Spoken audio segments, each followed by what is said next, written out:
Good morning. Welcome to the Senate Finance Committee for Friday, April 24th. Before we begin on the things, first of all, we are going to start with Senator Klein's bill.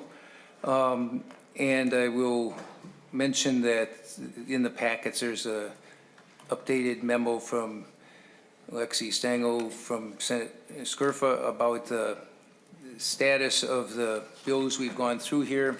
And with that, you can help the public, I hope, can help keep track of where the finance bills are at this time. We're hoping to take up Senator Hoffman's memorial bills after this, but maybe when we take up Senator Klein's Omnibus Commerce Omnibus Bill, Ms. Stengel, could you walk through what the planned actions for the bill are? Thank you, Mr. Chair. It's my understanding the intended path for this bill is to take up the bill, adopt an amendment that will remove everything that is not policy, and consider other amendments, and at that point send Senate File 4365 to the floor as a policy bill. And at that point, there are no items to add to the supplemental bill, so that'll be the only action on the Commerce Bill today, Mr. Chair. Okay. Well, with that, welcome to the committee, Senator Klein. We're looking forward to hearing about the Omnibus Commerce Bill. Thank you, Chair and members. In order to sort of accomplish the actions that Council just described, I hope one of your members can offer the 827 amendment. I'm glad to describe the amendment. Senator Champion moves the A27 amendment, is it? Okay, Senator Champion moves the A27 amendment, which would pull out the fiscal provisions from the bill for inclusion in elsewhere, so his bill can remain on its way as a policy bill. Is there any discussion of the A27 amendment? Senator Howe. Do we have the A27? It's in the packets, I believe. I hope so.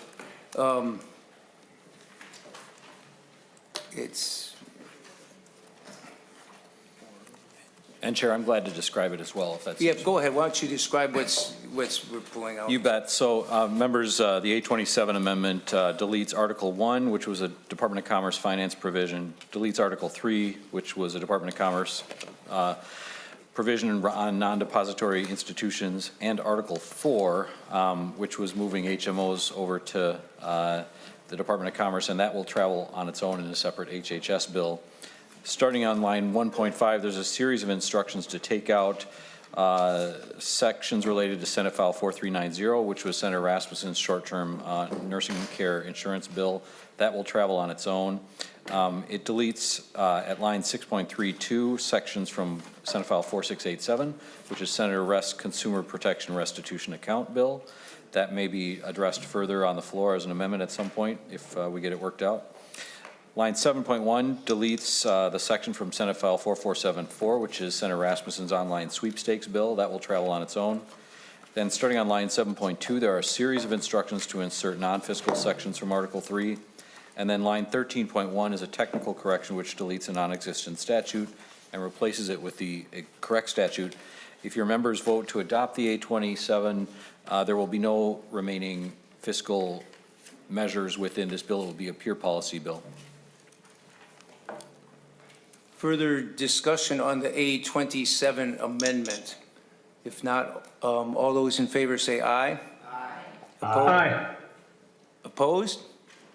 Motion prevails. Senator Klein, we don't need to spend too much time on the policy here, but if you want to just quickly go through. And I will comment, as you mentioned in the thing that the Senator Rest provision in here on the Attorney General's restitution fund, that's being pulled out right now because it has some finance implications and so on, and we will be in touch with you and her continuing to figure out how to deal with that as we move forward. But go ahead and talk about anything you want to briefly mention so people know what we're. You bet. And I can give a full description of, these are all bipartisan member initiatives that we have heard in the Commerce Committee. Maybe a couple that I'll highlight that are really meaningful to me within the bill is Senator Draheim's ban on pharmaceutical advertising in the state of Minnesota. and Senator Duckworth's trusted contact program for banking fraud. And I'll go through a fuller description of all the various policies when I present this bill on the floor next week, but those are a couple of the highlights, and I'm grateful for the committee's time. Thank you. And we try not to spend too much time debating policy. Is there any discussion or questions or anything else? If not, Senator Murphy moves that Senate File 4365 as amended be recommended to pass, and staff be instructed to make technical and conforming changes. Is there any discussion on that motion? If not, all those in favor say aye. Aye. Opposed? Motion prevails. Senator Klein, you are fastest omnibus bill to go through this committee yet, I think. Perhaps, Mr. Chair, he set the pace for us. We can go faster now. Senator Hoffman is not here yet, and we've got several bills on his, so we have to wait for that. And the ag bill, which we were going to take up after that, Senator Putnam was assuming we were going to be a little bit later for that. So I think we're going to need to recess until we find out if any of the other bill authors are in the building. Mr. Chairman? Sorry, just had a question about the commerce spreadsheet. Is that something that we will go over at a later date, or? Mr. Chair and Senator Pappas, so as you heard, lines 4 and 12 of that particular spreadsheet are handled in the HHS bill that we heard yesterday. Okay. The same is true for lines 18 and 19. There's a few small spreadsheet items that remain that are available for consideration in the supplemental finance bill, but not very much. So I suspect when that gets handled, there will be another spreadsheet. Did you already go over this? I was in judiciary for a few minutes, so maybe I missed it. Madam Chair, staff is trying to pivot very quickly when a chair chooses to skip immediately to an amendment. Then sometimes the assumption that we made about having a fiscal walkthrough makes less sense. And so this was prepared with an eye towards perhaps Senator Klein wanted to have a full walkthrough, and Ms. Boyd was there to do that. But given that he skipped to the end, we did not actually have that presentation. And Senator Pappas, frankly, my apologies, because we should have, even though they're going into other bills, I should have dealt with that right then. I was just thinking, hey, we're not dealing with them now, and Yeah. so. But I just thought maybe I right. missed it. It's appropriate. Thank you. And Mr. Chair, counsel is saying to me that I didn't say that all the fiscal provisions were in fact deleted. And I think you probably saw that happen, but so that none of these are in the bill any longer. But we still could have gone through them just so people know what they are and were and where they might end up. With Senator Champion. Is it possible for us to go over your Senate File 4511? Senate File 45, is that one mine? It's Mr. Chair, Senator Champion. That would be appropriate because that's one that we were, I will explain that, that's number 10 on our agenda today. That's a bill that I had related to banning of prediction markets, and it went through 3 committees. It had a 0 fiscal note, but when we saw that a similar bill had been repriced after some changes and had a fiscal note, we erred on the side of safety and suggested the bill come to finance because it might have a fiscal note, and I'd rather not be stuck on the floor with one of my bills all of a sudden having one pop up. So it was referred here, and then we did get a note saying the fiscal note was unchanged. It's still 0. So I was going to, and I talked with Senator Pratt about this, just simply moving that the bill be forwarded to the floor, since it did not have the thing in there. The only reason we might not want to do that now is the bill is not in front of us. It's it's the printed copies were not in our packets because we were not planning to do it till this afternoon. But I will, is it being printed now? It's upstairs, pages were putting the fiscal note together. My friend. Okay, Pages are putting the fiscal note together on it, so we probably, is a good suggestion, but I think we might have to wait. So what I'm going to suggest is we recess to the call of the chair, which may be in a few minutes, as soon as we have the next author ready to present. And with that, this meeting's in, I hope, brief recess.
called members back a few minutes ago and hoping they're coming in, but we will begin in just a minute. So Senate Finance Committee will reconvene now. Wanted to mention the current order of what we're expecting to do for this is that we would start with Senator Hoffman's memorial bills and then take up Senator Rasmusson's sweepstakes bill, and then perhaps my prediction markets bill, and then higher ed and agriculture in that order. But with that, I think we can begin now, or do we? Okay. Let's just get started with Senator Hoffman, make a brief presentation. And Ms. Stengel, before that, could you explain how we're planning to handle the memorial bills? Thank you, Mr. Chair. It's my understanding that Senator Hoffman will first present Senate File 4338. We'll lay that bill over, followed by Senator Hoffman presenting 4662, laying that over, and then finally Senator Hoffman will take up Senate File 3899, which will be the vehicle bill for the memorial package, and there will be a delete everything amendment to that bill to pull the package together. Okay. Senator Hoffman, welcome to the Senate Finance Committee. We'll start with Senate File 4338. Thank you, Mr. Chair and members. This bill specifically renames the Senate building after Senator Kari Dziedzic. And as you know, she served us since 2012 when she was serving the community of Northeast Minneapolis. That's where she was born and raised. She served in incredible dedication. No legislator worked as hard, and no legislator knew as much about any issue as Kari Dziedzic. And that same dedication, when she was elected majority leader, she understood the issues of each member of the body that she cared most deeply about, no matter what district you came from. And so, Mr. Chair, even in her final days, she continued to work on policies that helped all Minnesotans, including telling me to stop talking so much on the Senate floor, which was a note that was handed to me on a bill that I was presenting, and I quickly just sat down and didn't take any more questions. So with that is Senate File 4338. Thank you. And I will concur about the amazing hours she was working even from hospital. Incredible woman. Is there any discussion of the bill before we lay it over? If not, Senate File 4338 will be laid over. Senator Hoffman, now Senate File 4662. Thank you, Mr. Chair and members. As you know, Melissa Hortman has been called the most transformational speaker of the House of Minnesota's history. And her contributions should be recognized permanently on the Capitol grounds. And it's not just her legacy, but she epitomized what the best of Minnesota is and hope for their elected officials, and how she treated fellow legislators, staff, and citizens. And so with that, Mr. Chair and members, is Senate File 4662. Thank you. I think this is very appropriate as well, and I appreciate your carrying this bill. Is there any discussion from members of the committee? If not, Senate File 4662 will be laid over. And then the third bill, which you're going to be using, is the overall memorial bill, Senate File 3899. Senator Hoffman. Mr. Chair and members, there's the A7 amendment. If you want to have somebody move that, and then we can just quickly go through. Senator Mohammed moves the A7 amendment to put this whole package together, and before it's offered, Mr. Nauman has a technical amendment to the A7 amendment. Mr. Chair, and with apologies to Senator Hoffman, there's a little bit of a small item that we hadn't talked about. On line 1.17, in consultation with some individuals from folks from the Department of Administration, it's recommended that "or in lieu of rent" on the A7 amendment be stricken. And what this does is clarify that the signage costs will be paid for out of the general fund that was enacted as part of last year's overall budget bill. So, Mr. Nauman, Senator Mohammed's A7 amendment would be written to delete "or in lieu of rent." Mr. Chairman, that's correct. Okay. Senator Mohammed incorporates that into the amendment. Senator Hoffman? That's a friendly amendment there, Mr. Chair. Like friendly. On the A7 amendment, which combines those three bills, and also in this amendment, I believe it was, there are a couple other provisions, maybe Senate Council can explain the other provisions, because I see it's more than just those three bills. Yes, Mr. Chair and Senator Hoffman had two other provisions that are included in this bill.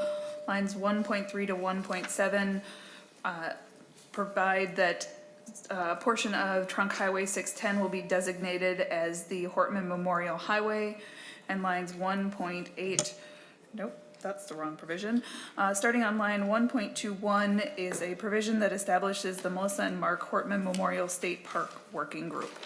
I'll also note that the highway designation language is slightly different than what was seen in the earlier committees. It provides that the signage will be a bit different than the earlier provisions.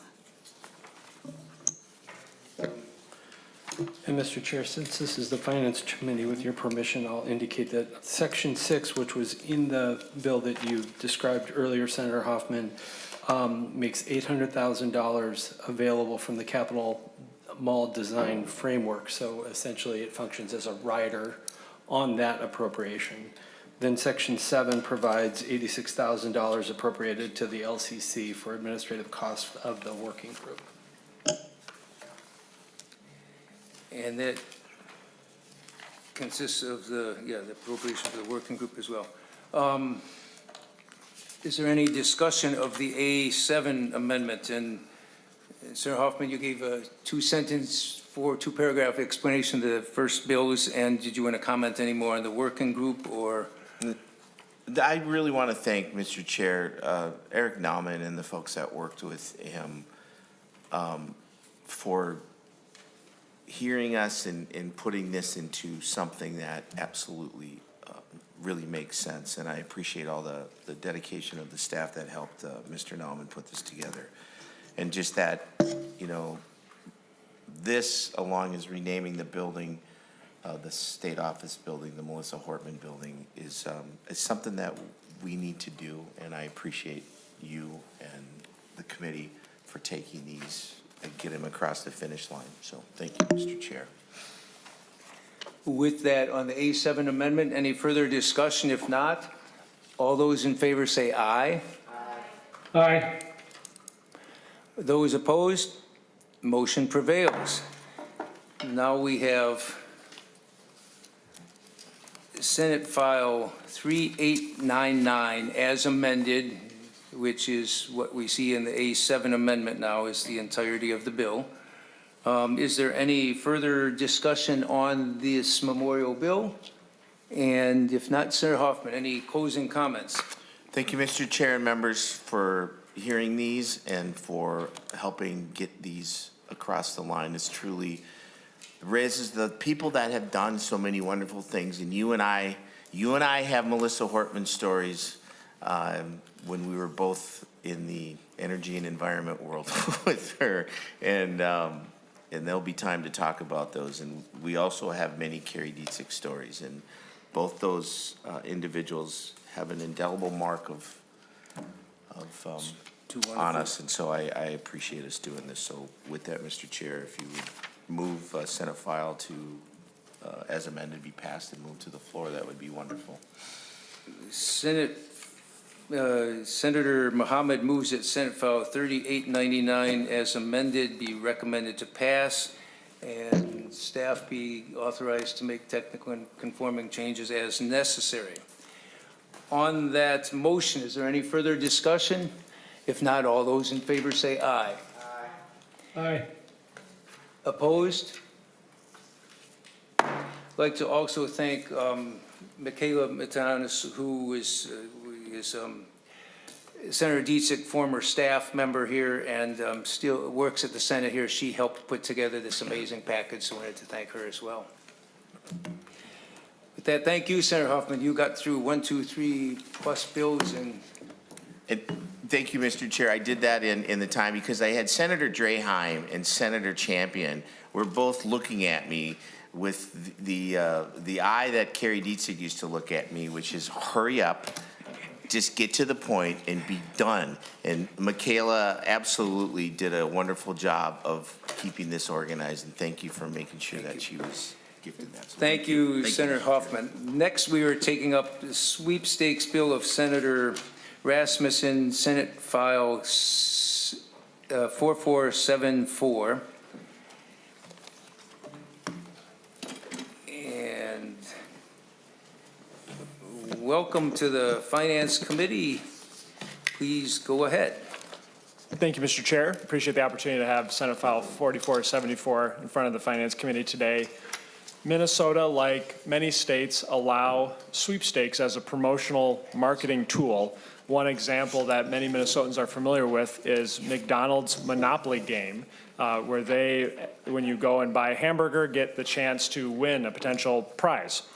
However, online companies are using a loophole in Minnesota's sweepstakes framework to offer online gambling. They use a so-called dual currency system where you can buy gold coins with real money to get sweeps coins, which allow you to play for cash and other prizes. This effectively allows a form of online gambling where there's consideration that's paid to play a game of chance like slots, blackjack, roulette, and individuals win prizes on the back end, which is traditionally how we think of the definition of what is gambling. The bill before the committee would clearly ban these dual currency online sweepstakes games, joining a number of other states who have recently had to update their laws in this space. To be clear, this would not ban social casino games. You could still play social casino games for free. However, we would be taking these casino-style games that have consideration and prizes, defining it and banning it with this bill. There's a number of groups who are in support of this bill, including those who have been opposed to the expansion of online gambling, including the Minnesota Family Council, Minnesota Catholic Conference, Citizens Against Gambling Expansion, in addition to regulated gambling entities here in the state, including the Indian Gaming Association, Allied Charities, Canterbury Park, the American Legion, and others. Mr. Chair, because we are in the Finance Committee, I did want to note that this bill was given a fiscal note driven by assumptions from the Attorney General's office that they would see that they would have one contested case per year going forward with this bill.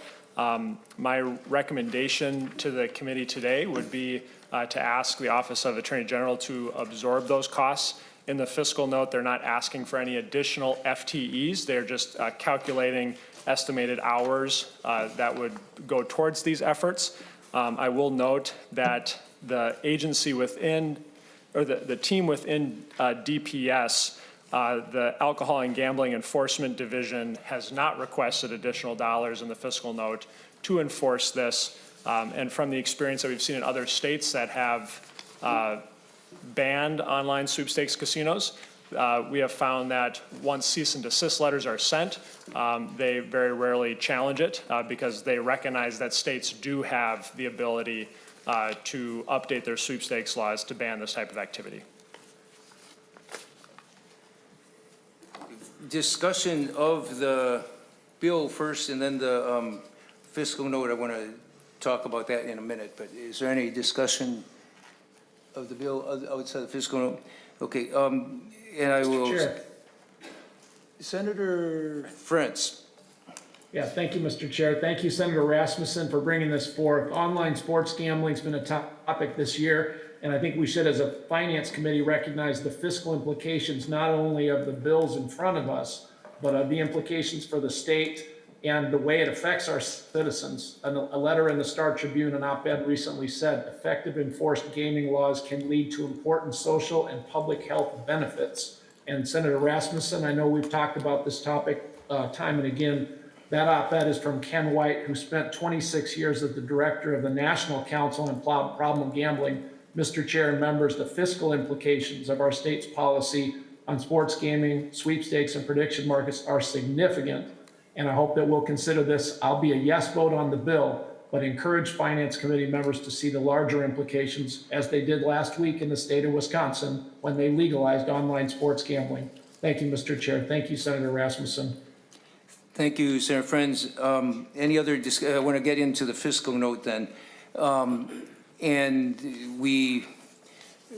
it's interesting because the bill I hope to take up next, the prediction markets bill, was, both of them had a zero fiscal note. Then when you made some changes in yours, they came back and we had a small fiscal note, and we were preparing to cover that, but you're suggesting that, and I think appropriately, that this one, it's kind of how much enforcement they want to do. And I think, as you pointed out from other states and so on, that it wasn't increasing any costs. And if there are, the fiscal note shows very minimal ones. So I think it is appropriate that we ask if there are additional costs from this, that the agency is reflecting in the fiscal note that they absorb the cost. So I concur that we not add an appropriation to this, even though we were expecting to do, willing to do so. I think that we will ask them to absorb it if so. So I want to be clear about that if so. Discussions on any of that on the bill, because we're planning to pass this bill out on its own now. If there's no, Mr. Chair. Senator Murphy. Thank you, Mr. Chair. I want to begin by thanking Senator Rasmusson for your work on this issue. It's really important as we see all iterations of gaming moving outside of, in some cases, the law. This is a loophole. It's important to close the loophole. Funny thing, long ago, I worked in the Attorney General's office and had some responsibility there for fiscal notes. This is an amount on a piece of paper for sure. It's not nothing. But this is a really important issue, and have to believe it is something that the Attorney General's office is going to want to manage. And so I have not talked with them and don't know for sure, and perhaps they will belch about this, but it's important for the citizens and for the enforcement of our laws. And so I am happy to move this forward in this fashion. Senator Pratt. Thank you, Mr. Chair. And Mr. Chair, you know, you mentioned earlier that we had a different bill for prediction markets, and so I see this as something that's completely different from, you know, from that perspective. But Senator Rasmusson, you mentioned the dual currency and the sweeps coins. Can you get sweeps coins for free? Senator Rasmusson. Thank you, Mr. Chair. Thank you, Senator Pratt. As a part of most states' sweepstakes laws, for any sweepstakes, there is a no purchase necessary requirement. And so even for the McDonald's sweepstakes, there's usually a P.O. box where you could send in a letter and request entries to win their potential prizes. And so in order to be in compliance with Minnesota sweepstakes laws, that is one condition. Senator Pratt. Thank you, Mr. Chair. So I'll take it that the answer is yes, I can get these sweeps coins to play these casino-style games for free and still win prizes. Senator Rasmusson. Thank you, Mr. Chair. Thank you, Senator Pratt. You can get a limited number of so-called sweeps coins for free. However, the business model for these online sweepstakes casinos is that they sell you gold coins so that you can access sweeps coins so that you can then play their online gambling apps to win oftentimes cash prizes or other prizes. No different than how McDonald's, you know, they sell hamburgers, and that's typically how people get entered in to win their sweepstakes prizes.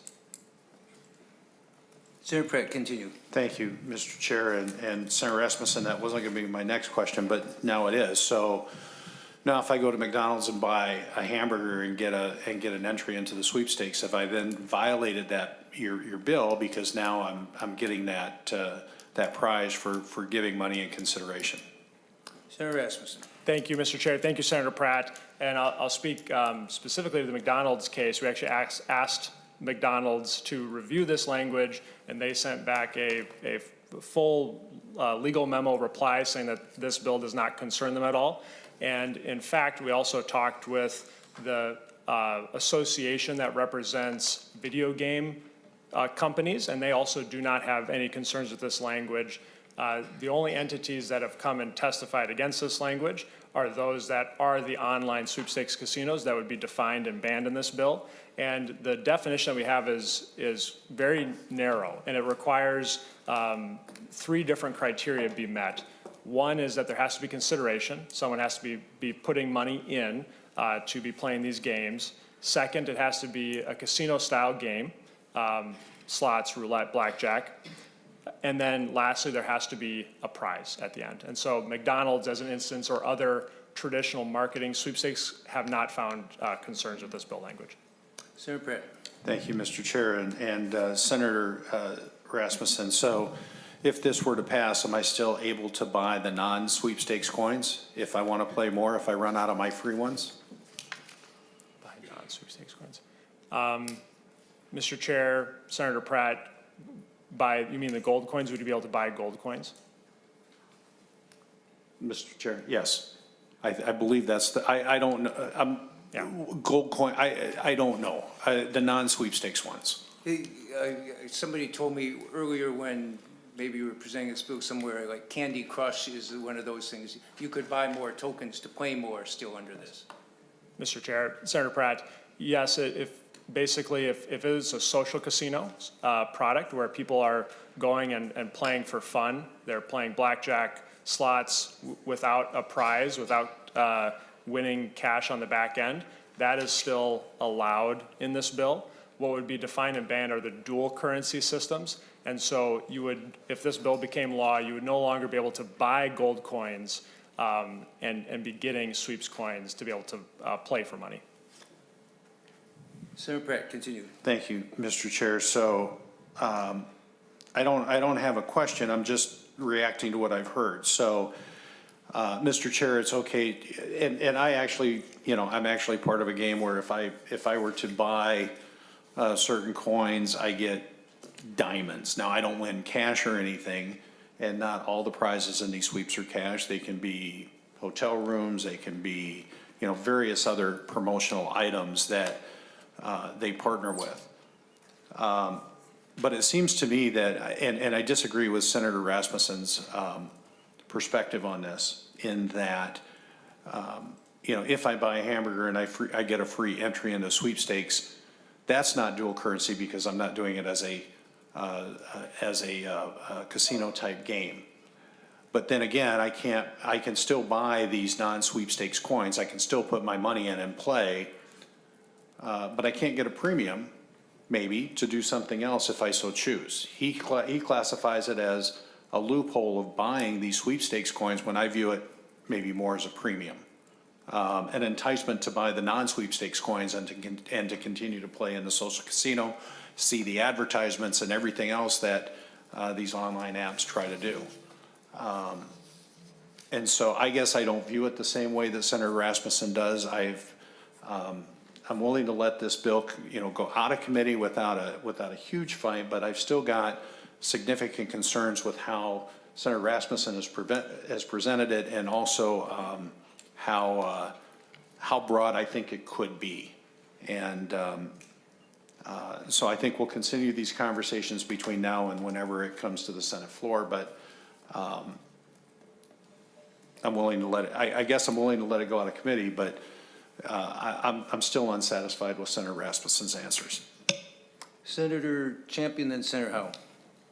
Thank you, Mr. Chair. Senator Rasmusson, you said something that sort of made me a little concerned.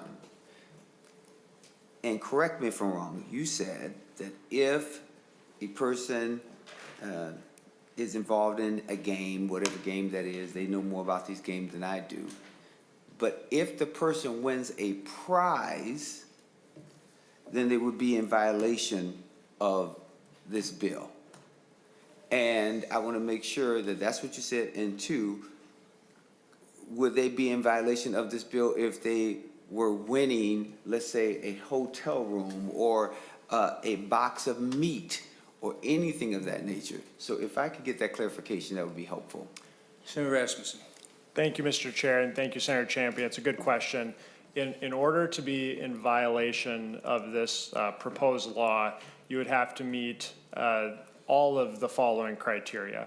One is you have to be eligible to win a prize. That could be cash or non-cash.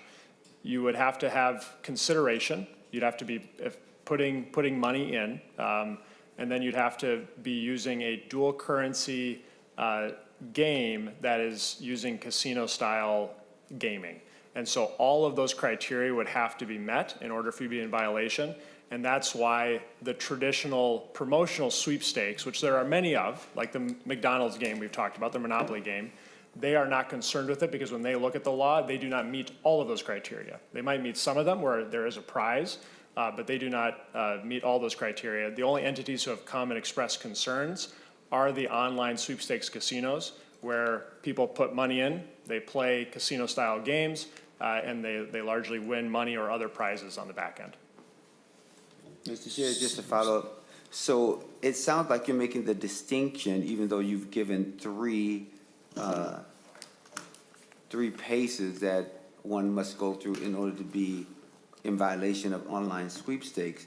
It sounds like you are placing a lot of weight on consideration. So let's say, for an example, using your McDonald's example, that I go in to McDonald's, and if a part of my meal, I get an opportunity to be entered into this sweepstakes, if there's that exchange of consideration because I'm buying a meal and that makes me eligible, and even though there's no money exchange, it could be I get an all expense paid trip to Disney World, then it sounds like under my scenario that I would be in violation of this online sweepstakes. Would I be?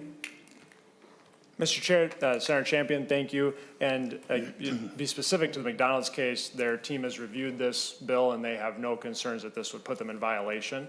And it's because they're not trying to use Minnesota sweepstakes laws to effectively offer online gambling. They are using promotional sweepstakes how they were designed to be, which is as a promotion. If you come in and buy a hamburger, you could enter it in to win a prize. You could, if you auto dealership could do a similar thing. If you come in to their store and do a test drive, you could get entered to win something. That is what the sweepstakes laws were designed to do. But these online sweepstakes casinos, they're not really promoting anything other than offering themselves up as a form of online gambling. And even if you look at their marketing and how they present themselves, they call themselves casinos. They are apps, they brand themselves as casinos, and they offer casino-style gaming. And so that's why we've had this bill be narrowly tailored to not impact promotional sweepstakes, but to impact these online sweepstakes casinos. No further questions, Mr. Chair. There are certainly some concerns, but we can certainly continue to Senator Howe. talk about it. Thank you, Mr. Chair and Senator Rasmusson. This isn't going to affect your meat raffles and all the rest of that stuff, so I don't think the VFWs or anybody else is going to have an issue with this. But is this in place? I mean, you didn't craft this just for Minnesota. This is similar language that has been introduced and passed in other states, and it is in effect, correct? Senator Rasmusson. Mr. Chair and Senator Howe, and to your first point, not only are the charities, including the VFW and the American Legion, they're not concerned with this bill. They're actually in support of it. The VFW, the American Legion, Allied Charities is asking members to support this bill. And Mr. Chair and Senator Howe, you're also correct that in the last year in particular, a number of states have passed very similar legislation to define and ban online sweepstakes casinos. And it's red and blue states. States from California, Montana, Indiana, a number of states have expressed concerns with this loophole in their sweepstakes laws. Sir, how, done? Okay. With that, any further discussion? If not, Senator Drahan moves that Senate File 4474, we did not amend it here, I don't believe, be recommended to pass. And on that, I will again point out that we decided earlier not to, we were going to address, we did address the fiscal note and decided that if there is that cost, which we're not sure if it is, but if there is, they would be, the agency would be absorbing it. So on that motion, all those in favor say aye. Aye. Opposed? Motion prevails. Thank you, Senator Rasmusson. We were going to take up my bill next, but I'm wondering, can we do it? Will it be briefly? Sure. We'll take up Senate File 4511, and before I go to the other side of the table, I will quickly mention that we were going to just pass this out without a hearing, but then after conversations with this and the similarities to the Rasmusson bill, I decided maybe we should hear it here for a few minutes. Members, as Senator Marty approaches the dais for Senate File number 4511, I want you to know that that is before the committee. Once Senator Marty gets an opportunity to be seated, if you want to briefly give some comments about Senate File 4511, and then I'll ask Eric Nauman to explain this bill, to explain that this bill came back with no cause and will be passed directly to the floor. So, Senator Marty. Thank you, Mr. Chair and members of the committee. Real briefly on what the bill is, it's something I think very few of us were aware of a couple years ago, and now it's everywhere. And it was some creative folks who decided they could use the futures market, commodity futures trading commission type products that farmers often use to deal with. It's an investment protection thing for crop prices and so on. It's been used in many ways, legitimate ways, but some folks decided, well, we could actually take this and make it a betting app. And Kalshi, the name Kalshi actually is Arabic word for everything. And the folks who started that concluded, well, we should be able to use futures contracts to bet on anything. And I think Kalshi now claims it's the first nationwide legal sports betting app.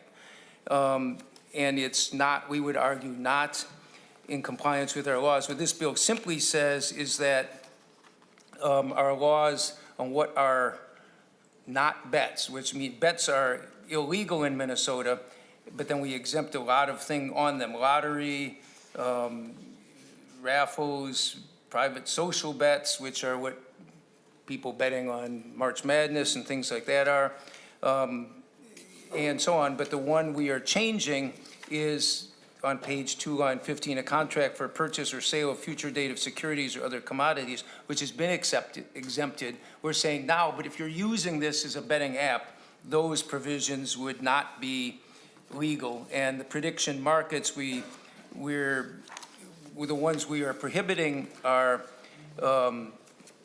ones that would relate to bottom of page 3, an athletic event, in other sports betting, casino betting, cards, dice, equipment, so on, wars, state, national emergencies, events happening to an individual or a group of people, federal, state, or local elections, actions, conduct of the government, and so on, legal actions, court, you can't bet on court outcomes, legal or criminal, death, assassination, or attempted killings of people, etc. We're saying that those are pure and simple bets. Regardless what they do, they call them bets when they're marketing to people.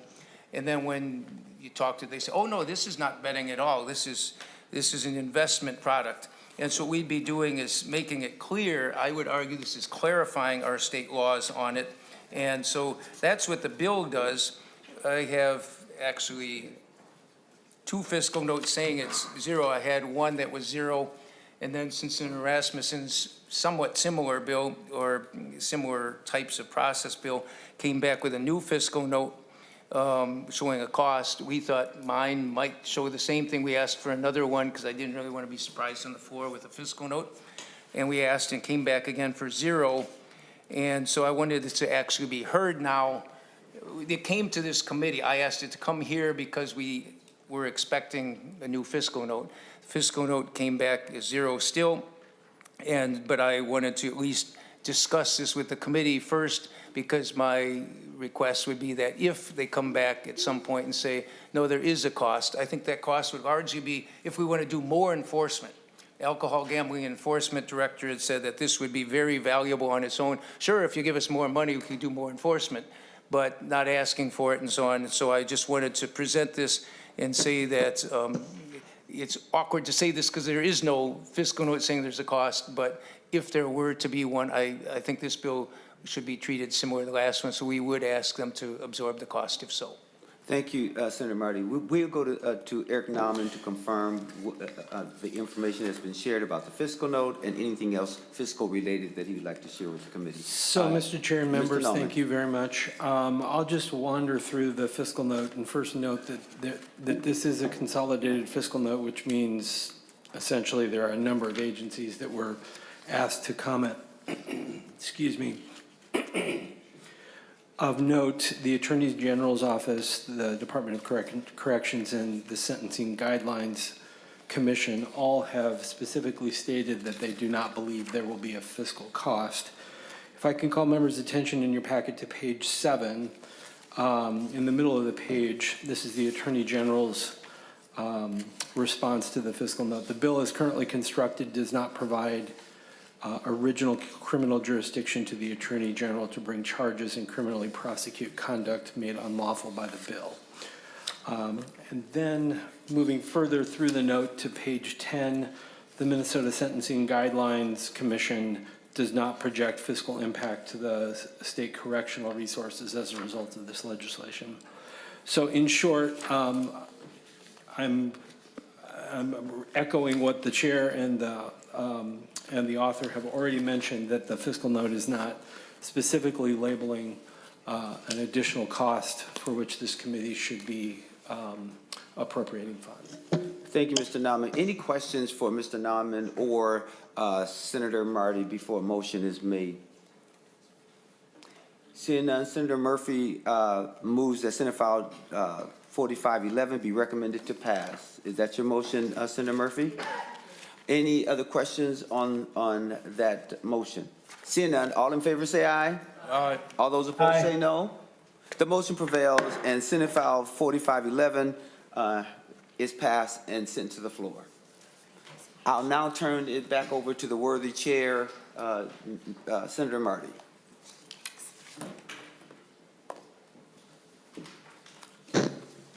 Thank you, and we next have up the Higher Education bill. Well, actually, I guess I gotta find my right sheets here. The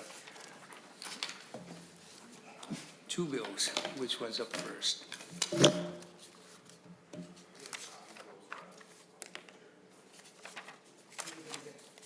We are going to get the bills passed out. I think we are beginning with the higher ed policy bill. Is that correct? Yes, Mr. Chair, I believe so. What? Okay, why don't we have, while the bills are being handed out, perhaps Ms. Stengel can explain how we're going to handle the bills. Thank you, Mr. Chair. There are two higher ed policies, two higher ed bills before the committee. First is Senate File 3943, which is the higher ed policy omnibus bill.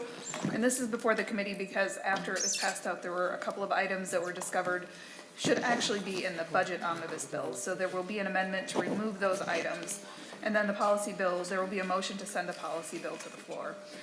Then the next bill, Senate File 4638, will be taken up. This is the budget omnibus bill. There will be a presentation of this bill by Senator Fateh, and then that bill will be laid over. And then the final step today will be to take up House File 2433, which is the vehicle bill for the supplemental bill. And then there will be an amendment to add all of the higher ed budget provisions, including the ones taken out of the policy bill. That amendment will be considered, followed by any additional amendments questions and conversation by the committee. And then the budget, supplemental budget vehicle bill will be laid over. So we are going to start with Senate File 3943, the Higher Education Policy Bill. And Mr. Hunter, go ahead, Senator Mohammed. Yes. Senator Fateh, go ahead and explain whatever you want to do as introduction, and then we can have Mr. Hunter go through the provisions related here. Thank you so much, Mr. Chair, and I'll try to be brief. SF 3943 is the Higher Ed Policy Omnibus. We intended it to be a policy-only bill, but some of the provisions around licensing do have a small financial impact, so we're here today to amend that portion out and add it to our finance policy bill instead. Within the policy bill, we've had some recommendations, and then we had a pretty light year with some of the different bills that were included. I'll just high level go over a couple of them. We had, Senator Hemmingson Yeager had a bill around paid leave for state employees to go donate blood. And Senator Verbain has a priority registration for pregnant and parenting students legislation. One that I'm really excited about was around the Regents reform process. There was some indigestion around how things ended up last year on both sides of the aisle. And so I spoke with Senator Barr. He came up with a bill to ensure that if we don't do our duties on our side, that when the governor appoints regents, that they need to appoint ones that have been candidates and have gone through the regents process, just not any people, random people that are outside of the process. You want to make sure people that did the work, were candidates, spoke to legislators, that they're the ones that are prioritized and selected. And so that's something that we've included that Senator Barr also worked on. But I can cut it right there, Mr. Chair, and I can pass it off to Mr. Hunter. And with that, perhaps maybe, Mr. Hunter, we don't need to go through the policy portions, but Ms. Byrd, can you talk briefly about the finance-related provisions? And I guess they are the ones that we would see in the A13 amendment? So, Mr. Chair, as Ms. Stengel already indicated, that I think the A13 removes the fiscal provisions. So I think it's your desire that is relevant here. Which would you like Ms. Byrd to walk through the spreadsheet at this point, or wait until they're being added into the supplemental finance bill? Perhaps we might as well wait until we add them to the finance bill, I guess. But these are, but Ms. Byrd, this A13 does reflect the finance-related provisions that we'd be taking out today. Mr. Chair, I guess it does. Thank you. With that, Senator Mohammed moves the A13 amendment to remove the fiscal provisions in here for later for when we get to the other bill. On that motion, is there any discussion? If not, all those in favor say aye. Aye. Opposed? Motion prevails. With that, we will lay over Senate File 3943 as amended. What? You send it out now that you. No, we were talking with them. They first, I think the House or somebody, we're waiting to figure out that. So we're going to just lay that one over and then take a.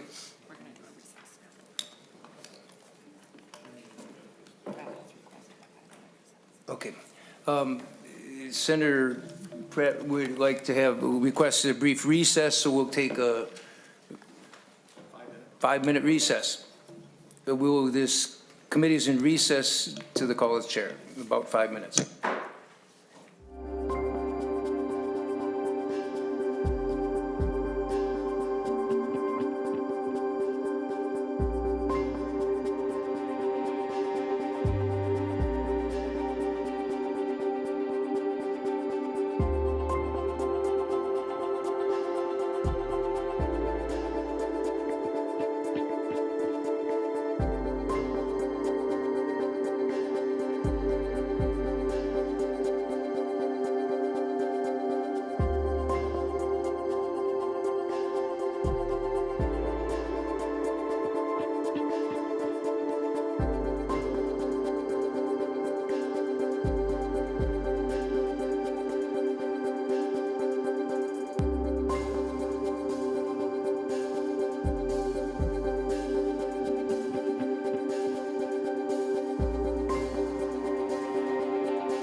to order. We now have Senate File 4638, the higher ed supplemental appropriations. And before we turn it back to Senator Fateh, maybe Senate Counsel Ms. Stengel can go over what we're process for this bill. Thank you, Mr. Chair. And before I talk about the bills that are before us, I'll apologize for incorrectly stating what was happening to the policy bill. The policy bill 3943, the bill we dealt with before the recess, that was laid over and not passed out of committee. So apologies for incorrectly identifying what was going to happen to that bill. The bill that's before us now is Senate File 4638. That is a higher ed budget omnibus bill. This bill will, Senator Fateh will give an overview of his bill at this point, and then this bill will be laid over. The budget omnibus, supplemental budget omnibus bill, House File 2433, will be taken up. And at that point, an amendment will be offered to put the higher ed budget pieces into the supplemental bill. And after that, there will be an opportunity for additional amendments and discussion before laying the bill over.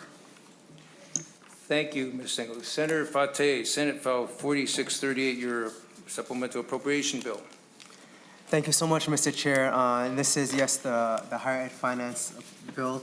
Since there weren't any targets this year, we originally sent over a full request with different projects in there, but that will be, or that is stripped out now. More than anything else, our highest priority was addressing the state grant program. There was a massive shortfall in that this year, which was largely a result of higher than expected enrollment, especially among lower income students. And that is a good problem to have. It means that more students are doing exactly what we are encouraging them to do. But it also means that if we don't address the shortfall, that the grants will need to be sharply rationed. Grant awards would need to be substantially reduced, and many students would lose their grants altogether. And we've heard in committee stories from both students as well as from the private colleges and among other folks about some students can lose between $1,000 to $3,000, some up to $7,000, and that's a lot of money for our young people.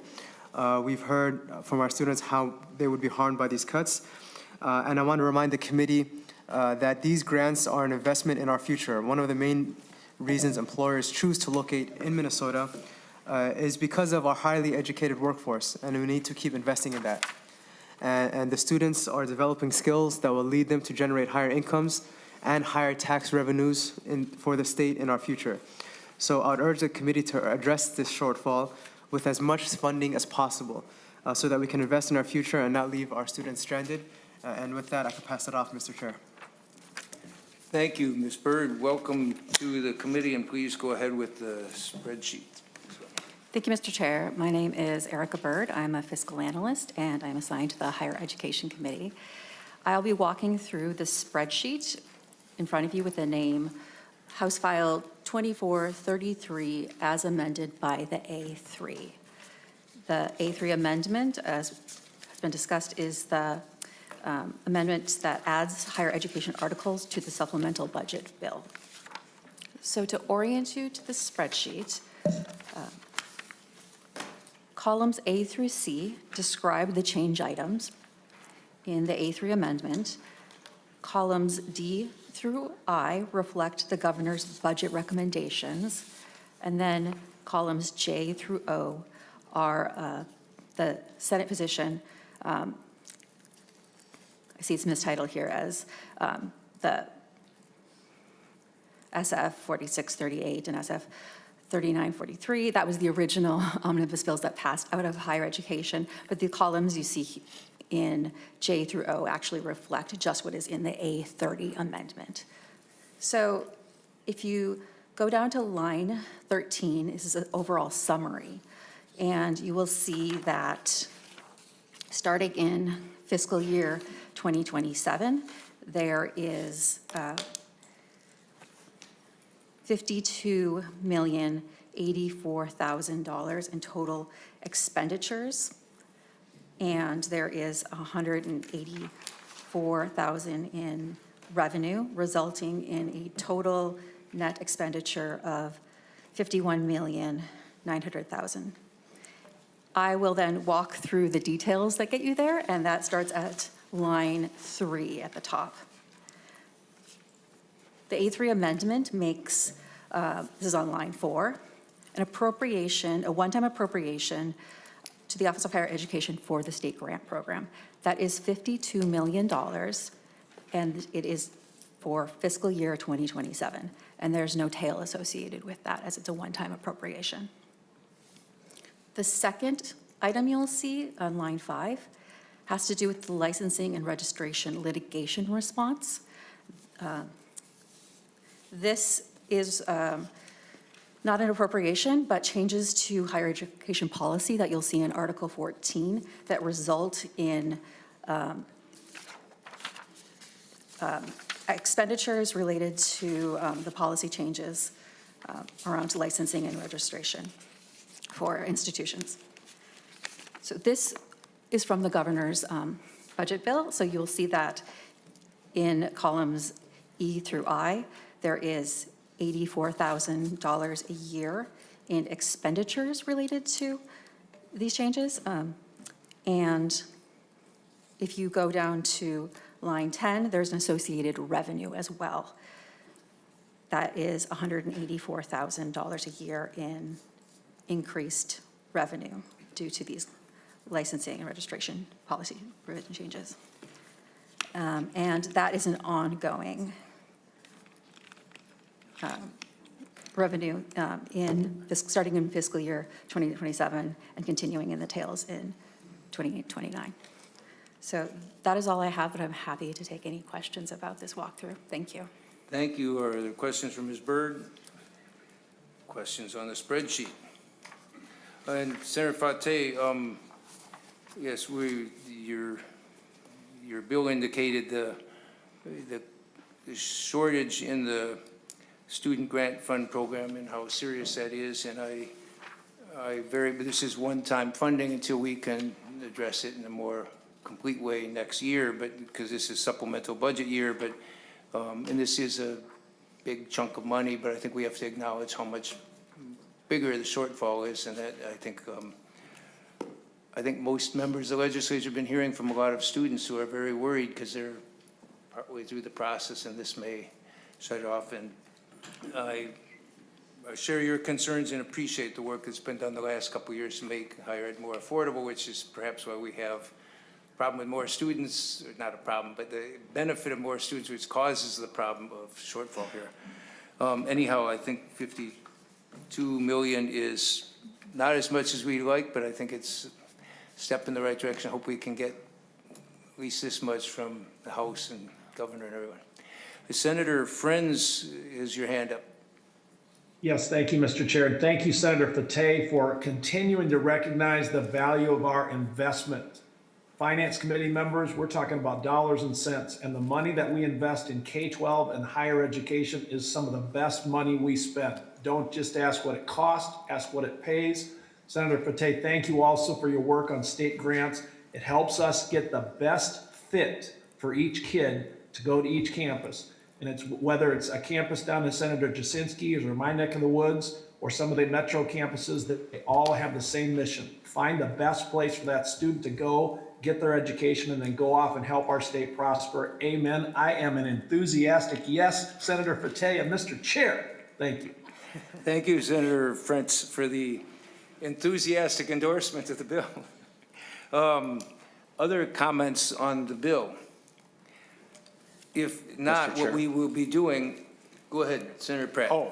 Go ahead, Mr. Chair, and then. What I was going to say is what we're going to do is, after any questions, we would lay this bill over.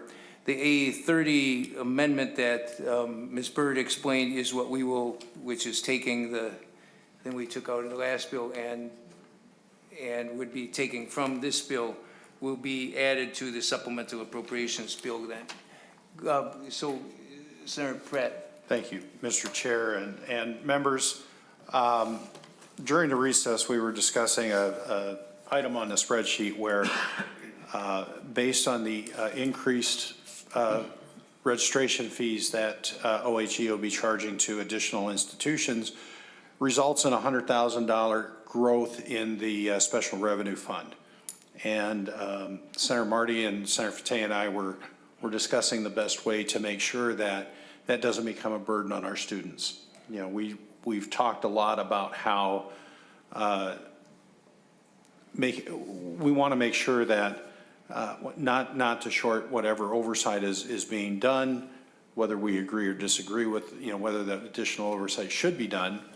I haven't necessarily dug into that too far, but to make sure that we're not overcharging our students and our institutions for those fees, and setting up a way to either lower the fees for students or get those fees returned back to the institution so that they can lower the fees for students. I've got an amendment being drafted. I had one that came to me while the policy bill was being presented. And so we had a brief chance to talk about it. The amendment is being revised. So, Mr. Chair, because it's an amendment to the 830, I'm not exactly sure how you want to address that. Senator Pratt, what we're going to do is lay this bill over first, then we'll take up the A30, and then you'll have your amendment. We hope by that time we will wait for it otherwise. So in effect, we're going to lay this bill over, and A30 is language we're taking from this bill and from the previous bill and going to put on, and then you've got an amendment for that. And we'll deal with that as soon as we're done laying this bill over. But before we do that, Senator Fateh or anybody else, Senator Fateh, you want to make any closing comments on the appropriations and the funding? Yes, and thank you so much for the support, Mr. Chair, for our students. The state grant program is an extremely important program, and we got to make sure, extremely important, that we give the students the aid that they need and make good on the commitments we promised them last biennium especially. We have seen an increase in growth, an increase in enrollment for the first time in over a decade, and that's because of the generosity of the state and of the program, and it's a good thing. We're seeing more students, low-income students, attending colleges, but we don't want to close the door on them. We want to make sure that they're continue to have the opportunities they need, and hope to have your support.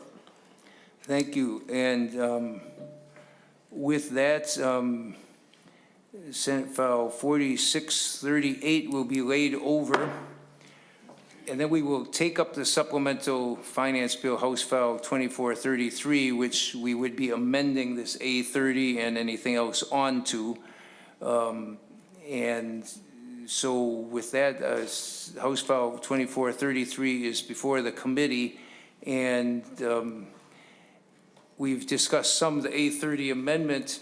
And do you have more comments, things you want to say about it, or we've discussed it enough? And Senator Pratt, we're going to be waiting for his amendment, but is there anything else you wanted to say on the A30 amendment, which I guess we've already talked about? No, Mr. Chair, this looks good to me. Is there further discussion on the A30, and are there going to be other amendments besides Senator Pratt's one? Okay, Senator Champion moves the A30 amendment to put it before us. A30 Amendment 2, House File, Mr. Chair. 2433. Senator Pratt. Thank you, Mr. Chair. Could I move that we lay the 830 amendment on the table until the amendment to the amendment is ready? And maybe we can take up Senator Putnam's bill. Sure. Do we have any sense how long the amendment will take, Mr. Hunter? Thank you, Mr. Chair and members. The amendment is being printed and will be walked down with copies for the committee. It's currently being done right now, so I don't know if it would be more efficient to just wait a couple minutes for that paper to make it here. Of course, that's at your discretion, Mr. Chair. Thank you. You think a couple minutes in effect? Okay. Why don't we pause for a couple minutes, and if not, we can... Maybe we can take another recess? We will take a 2.5-minute recess and hope that they're here in 2.5 minutes. Otherwise, we'll come back at the call of the chair in about 2.5 or 3 minutes. With that, this meeting's in recess.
Pratt will offer the A something amendment. Mr. Chair, I'd like to offer the A something amendment. Mr. Chair. A47 amendment is A47 what it amendment. is. And if I could have assistance from our wonderful pages, I'll Yeah. get this passed out to the committee and keep a couple here for us. So, as soon as Senator Pratt has a copy, he can start explaining the discussion he and OHE and Senator Fateh had earlier, and thank you. Thank you, Go Mr. ahead. Thank you, Mr. Chair. Mr. Chair, as I had mentioned when we were reviewing the spreadsheet shows that it's expected that we will be collecting an extra $100,000 each year in additional registration fees. And that becomes a real cost to our students. And so the discussion with Senator Fateh was to try to find a way to ensure that OHE reviews those fees on a regular basis and that we find a way to lower the cost for students. The original amendment, the A44 that I had drafted, prescribed how that would be done. And so we're striking some of the how to be done language and putting this language in as a placeholder for Senator Fateh and I to continue to work and find agreement on this. And Senator Fateh, I appreciate your willingness to consider. Senator Fateh on the A47 amendment. Yeah, thank you, Mr. Chair. The original amendment exempted Shakopee students from registration fees. No, I'm joking. I'm joking. No, don't forget Prior Lake and Jordan, too. Oh, I apologize. But yes, Mr. Chair, we had a good discussion. This is a friendly amendment. Is there further discussion on the Pratt A47 amendment? If not, all those in favor say aye. Aye. Aye. Opposed? Motion prevails. Now on the A30 amendment as amended by the A47 amendment, Senator, does anybody have any comments? We've discussed this in the other bills. If not, Senator Champion offers the A30 amendment to House File 2433. Is there any further discussion on that motion? If not, all those in favor say aye. Aye. Opposed? Aye. Motion prevails. And with that, we will lay over the House File 2433 because we have some other articles we'll be adding to it next week. And Senator Fateh, I thank you for your work on this. And again, I think the work in the last couple of years has had I think I noticed the impact it was having on Minnesota, partly by the fact that the North Dakota legislature and North Dakota Higher Education Board, whatever, were commenting about their great concern that they were losing so many Minnesota students because Minnesotan students were staying at home because they were getting good education here now. And I think that's something to be applauded, and this is one of the things we have to address because of it, and I'm glad this takes a step at trying to hold students harmless, and I think we got more work to do, though. With that, thank you, Senator Fateh, Mr. Hunter, and Ms. Byrd, and OHE. And with that, we will move on, lay over House File 2433, and take up Senator Putnam's Ag Omnibus Bill.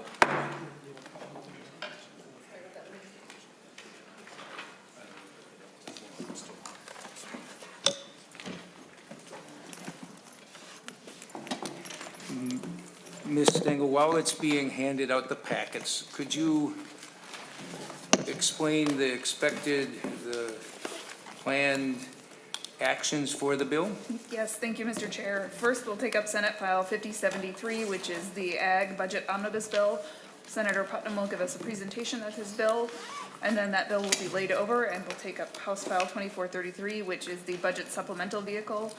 And there will be an amendment to add the Ag budget provisions to the vehicle. And then any other amendments will be considered, as well as committee discussion, questions, et cetera, and then that bill will be laid over again. Thank you. With that explanation, Senator Putnam, you want to go ahead? Thank you, Mr. Chair, and thank you, Chair and members, for your enabling me to do this from home. My 3 dogs very much appreciate having company today. And they're likely to pop in on the Zoom anytime. Members, this is the omnibus bill for the Senate Agriculture Committee. As everyone knows, it's always difficult to be a farmer, but it's especially difficult now, given some uncertainty at the federal level, given the uncertainty of the weather. There's a lot going on in farmland. And so I just would like to mention a couple of the provisions in this bill to give you an idea of the general thrust and purpose of it. The first has to do with the Farm Down Payment Assistance Program, which is an incredibly important program, getting new farmers into farming. We know that the cost of land is massively prohibitive for many people. This is a program that we've had for a couple of years now, and we had to tweak it a little bit. We came up with some more kind of considerations, some eligibility requirements to make sure that those folks who are going to do this are prepared to do this. And we also needed to tweak the calendar a little bit so that the resources can get to the people that they need to get to. That's the sort of spirit of the changes that we did to the Farm Down Payment Assistance Program. We also did a lot of work. You'll notice that the bulk of the bill was about seed potatoes, which I know has been keeping each and every one of you up late at night. But what's important about what we're doing with seed potatoes is that we did the MDA had kind of working group together, put together some new ideas and some new provisions for seed potatoes. We had those last year and realized that we hadn't really talked to enough people about them. So last summer, myself and Senator Kupek, a couple other people, we went out to talk to seed potato farmers in Lancaster. And we talked to them about the legislation we were planning, the work we were planning to do. And we figured out ways to improve it and to make it work for them. And that's what you see before you. It's not just good farming policy, it's a good bit of democracy. We had some ideas and we talked to people to see if they would work, and we found out that they would. One thing, given how technical some of those pages are, I do need to point out that Deputy Commissioner Peter Chusleth is there in the room, and he's very eager to talk to you about anything seed potato related. He's kind of an evangelist on this front. So if you have any questions about potatoes or seed potatoes, he would love to get up and testify and talk to you a little bit about those things. Another provision that's in here deals with the quality assurance date of eggs. This is a bill that was brought to us by our friends Senator Westrom and Senator McQuaid. And basically what this enables is helping farmers who have eggs get them to food shelves to people so that they can eat them. Basically, that's all it is it extends and tweaks how we do quality assurance to make sure that eggs that are still good can be given to good people so they can eat them. And this is one last thing that's really important to me too, is that in difficult times like this, we need to make sure that we're supporting farmers, and there's an extension of the sunset of the Farmer Lender Mediation Program, which in moments of great financial crisis like the one in which we find ourselves now, is essential. Mr. Chair, members, those are four specific provisions within the bill that speak to its larger animus. What we're trying to do is make it easier for farmers to farm, help them to do what they need to do, and make sure that food gets to people who need to eat it. And that's what we're doing. Thank you, Senator Putnam. Before we have Mr. Olofsson walk through the bill, I would welcome if Commissioner Peterson wants to address the committee briefly, and I will suggest that I'm sure a lot of members of the committee would love to stay around for another hour or two for a lecture or information on seed potatoes, but we may have the Assistant Commissioner come back some other time and do that. But Commissioner Peterson, welcome to the committee.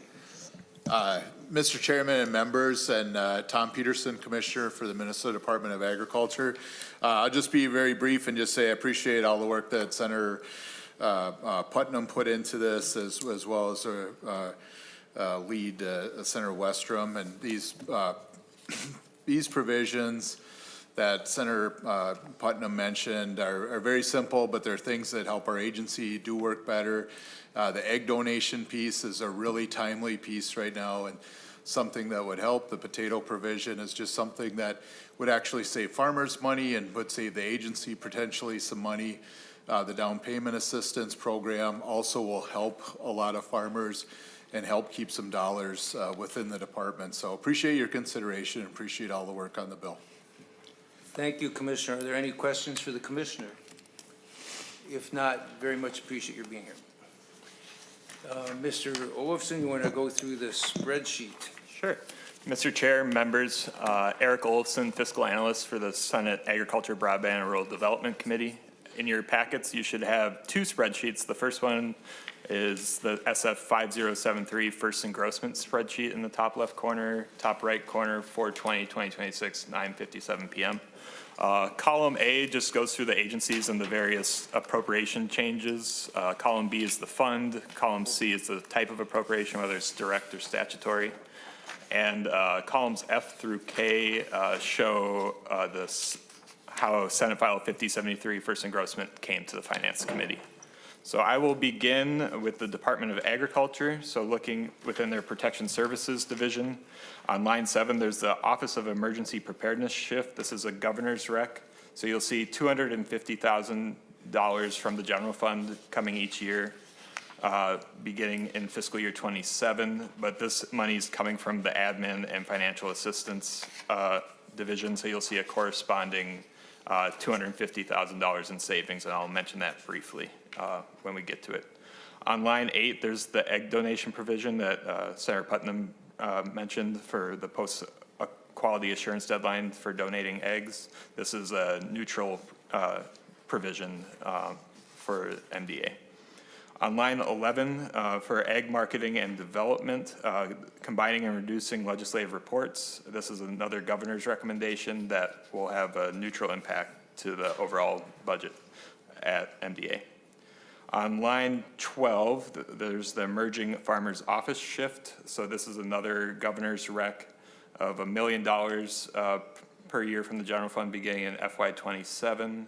Ongoing, but again, there will be a corresponding savings from the admin and financial assistance. It's just changing where the appropriation is within, or which division it falls under. On line 13, there's the dairy with an I eligibility expansion. We've already, coming from Senate File 3832 from Senator Kupek, we've already discussed this within the committee, and it has passed both the House and Senate floors and sent to the governor.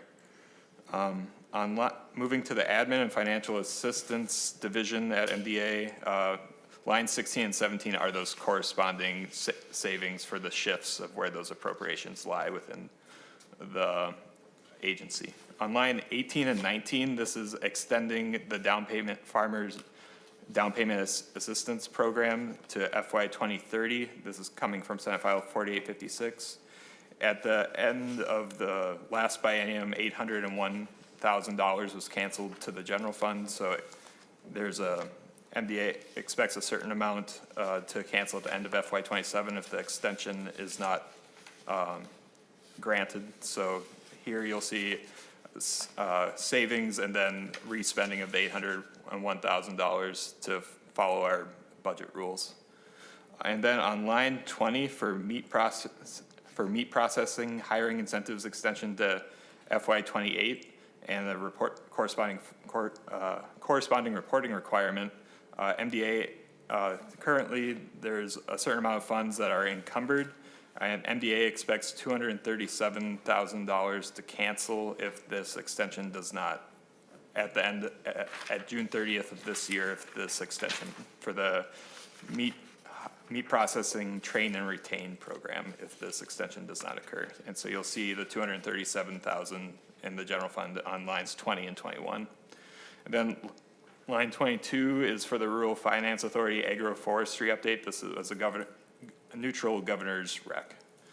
And so total net general fund spending for MDA, it comes out to net zero from the general fund on line 24. On line line 33 for AURI for legal costs, this comes from Senate File 3912. There's $80,000 appropriated in FY26 with availability until FY29. This is the only new spending from the general fund within this bill. So the total net general fund impact is $80,000 from the general fund. Moving on to page 2, for the University of Minnesota, this is the farmer lender mediation sunset extension to 2032 coming from Senate File 3583. There's no additional appropriation for this. It's just extending it to 2032. So no new spending for the University of Minnesota there. And then on line 49, you can then again see the $80,000 being the only new new general fund spending in FY26 for AURI. And then just moving to the non-general fund expenditures, these are all under MDA. So line 58 for seed potato certification and enforcement statute changes. So there's a reduction, statutory reduction in expenditures of $10,000 from the from the agriculture fund beginning in FY27. So 10,000 this biennium and 20,000 in the tails. On line 59, and there's a corresponding reduction in revenue that I'll briefly touch on. On line 59 for industrial hemp licensure and regulatory statute changes, this is the seed potatoes and the industrial hemp are both governor's recs. This is, so on line 59 for the industrial hemp licensure changes, it says reduction in expenditures of $15,000 ongoing from the ag fund and with a corresponding reduction in revenue. On line 60 for specialty event food stand fees, this is a technical change coming from the governor's policy bill, but since it dealt with fees, it was included in the finance bill. No overall changes to the ag fund there. It's a technical change to the food stand fee. Lines 64 and 65 are the seed potato industry and industrial hemp corresponding revenue, reductions in revenue that I briefly mentioned. And then line 67 is a delegated authority fee change, another technical change from the governor's policy bill. And so on line 70, since everything corresponds, there's no non-general fund impact since the revenues and expenditures cancel out. And with that, that concludes my walkthrough of Senate File 5073, first engrossment as it came to the Finance Committee. And I'd be happy to answer any questions. Thank you. Are there any questions for Mr. Olofsson or about the spreadsheet?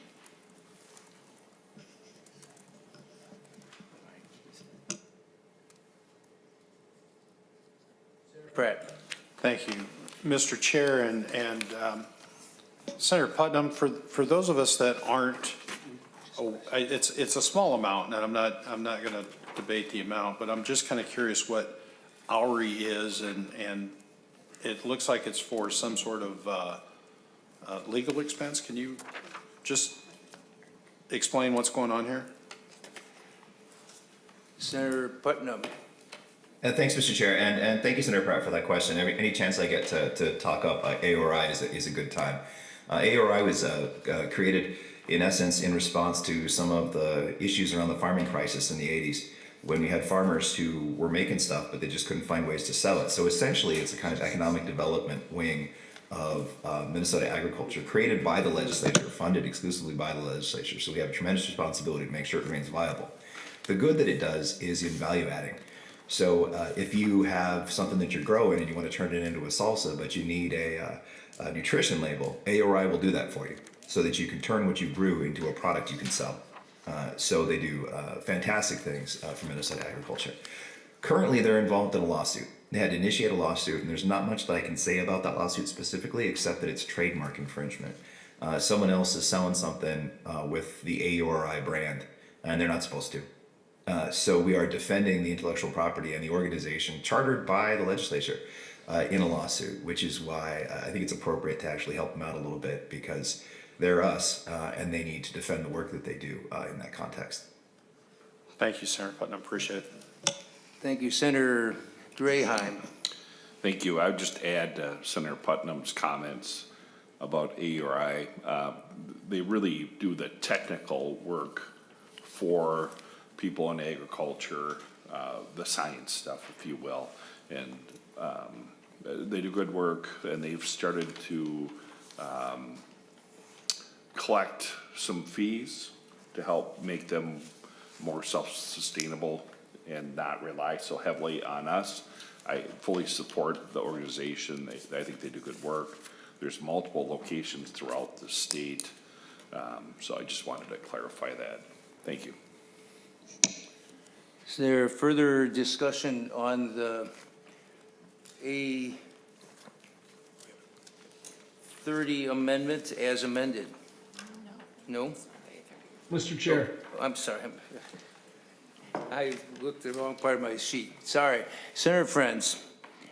No problem at all, Mr. Chair and members. I just don't want to fall behind in the praise for AURI and the Finance Committee. I want to stay level with the other members and just point out the incredible work that they do. Thank you, Senator Putnam. Thank you, members. Thank you. And with that, is there any further discussion on the Ag Omnibus bill? If not, we're going to wait. Senator Murphy. Just, Mr. Chair, I want to just say one thing for Senator Putnam. When you became the chair of this committee, you made a commitment that you were going to write the farm bill on the farm. And you have kept your word in such a marvelous way, a really profound way, and have spent these last number of years with people on their farms and in communities. And have led in a really profound way, which is, showing up in this proposal again. And I would love to talk about potatoes, but not so much the seeds, but the product and the ways that we eat them.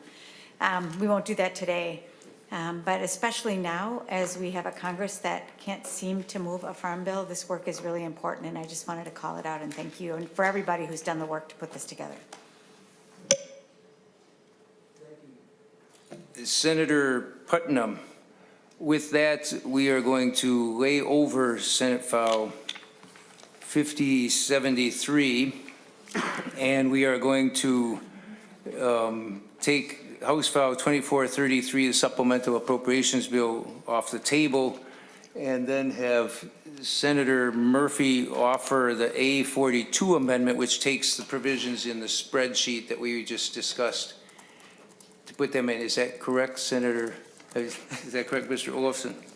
Mr. Chair, members, there are a couple slight tweaks compared to, so you should have a second spreadsheet in your packets, but overall, the bill still spends the $80,000 net general fund. There are just on lines 19 and 20 for the meat processing, hiring incentives. The extension is now just to fiscal year 2027 rather than fiscal year 2028, and the reporting requirements now reflect the shorter extension. And also the dairy with an I provisions are no longer in the amendment, and the agroforestry governor's rec is no longer in the amendment.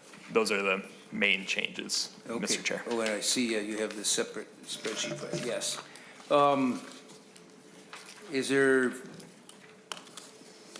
I believe I just laid over that bill. Yes, I was in the process of taking House File 2433 off of the table and putting it in front of us, and then Senator Murphy was moving the A42, which he just explained. Okay. Is there a discussion of the A42 amendment? Senator Putnam, do you have any comments in addition to what you said earlier? No, I do not. Thank you very much, Mr. Chair, for hearing the bill. If there's no further discussion on the A42 amendment to the supplemental finance bill, all those in favor say aye. Aye. Opposed? Motion prevails. With that, we will lay over House File 2433, the supplemental appropriation bill, until next week. And I know one of the members of the committee really wanted to make sure we took a lunch break today, but the committee got done so early we could recess for a quick lunch break if anybody wanted, but otherwise this meeting is adjourned, and we will plan, well, before we adjourn, I will talk next week. We plan to meet every day. We'll be starting on Monday at 8:30 a.m. with Senator Champion's Economic Relief Bill and Jobs Omnibus Bill, also the E12 Omnibus and Labor Omnibus Bills on Monday. And with that, hope people have a good weekend, and this meeting is adjourned. Thank you, Senator Putnam and team.